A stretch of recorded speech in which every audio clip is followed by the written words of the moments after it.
What's up, agents, and welcome back to another Division video. Be ready to watch me at about 10 frames per second at about 5 FPS.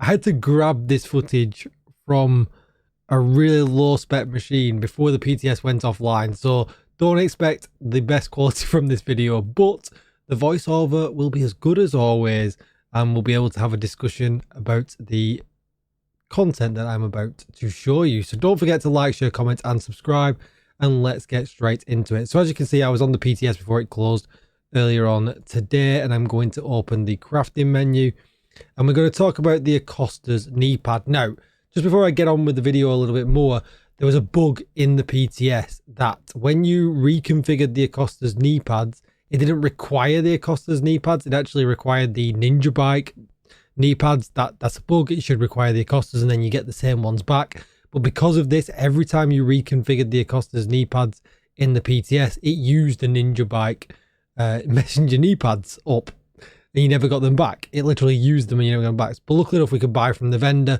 So if you wonder about, you know, what's going on, things like that, you'll understand a bit more in a minute. But what you might wonder is, well, look at the Acosta's knee pads. They are max rolled. Why would anybody at this point want to, reconfigure them?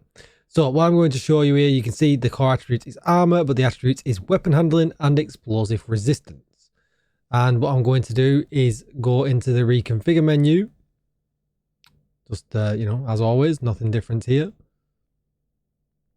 We will choose the Acostas.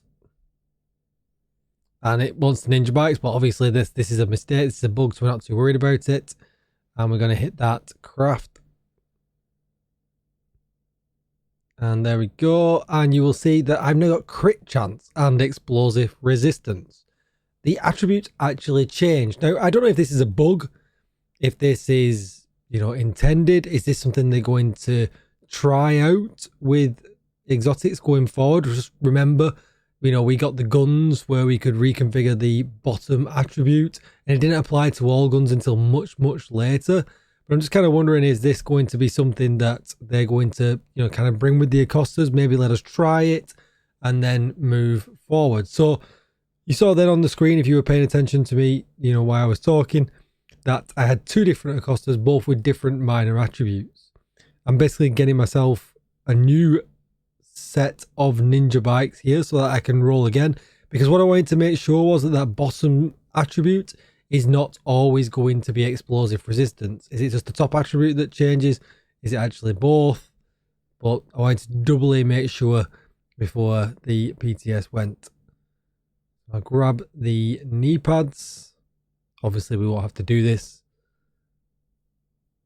but I would be interested to know in the comments down below, do you think this is a feature they're going to test out in us in year 6 season 1?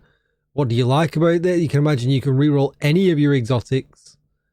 That would be pretty crazy. It is pretty expensive, obviously, one a go, but as you can see here now, look, crit chance and hazard protection. So you can literally I could get crit chance, crit damage on these bad boys if you want to roll enough. So that is pretty crazy to me that might be an option going forward, because obviously we have got other exotics in the game that would benefit hugely from this, but they don't seem to drop with different stats. It just seemed to be when they were re-rolled. So anytime I opened them from the exotic chest, they always roll with the same minor attributes, which I thought was rather interesting. I think it would be better if they dropped random, if that's what we're going to do, because it would save on cost, because it puts a huge advantage to people like me who've been playing a long time, who have got a huge amount of exotic components. But that's just my opinion. If we're going to do this, I think that would be much fairer. But you can see here with the Vile Mask, obviously I can have status effect and skill haste on the Vile Mask. Who needs the hazard protection? Really, you really don't. Other exotics, I think I'll go to them in a second. With the knees, we obviously know about the knees, but you can see all the different ones there. The explosive resistance definitely does change, which is obviously very important. I didn't have any chest exotics on me at the time.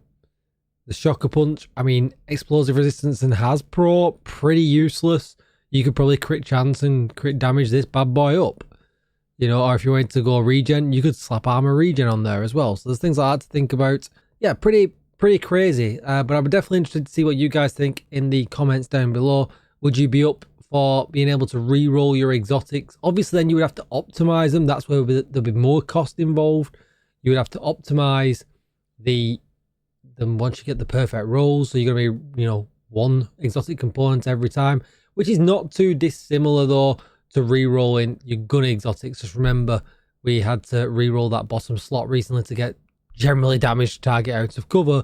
But there's another layer of RNG, and there is 2 attributes that you are going to be re-rolling.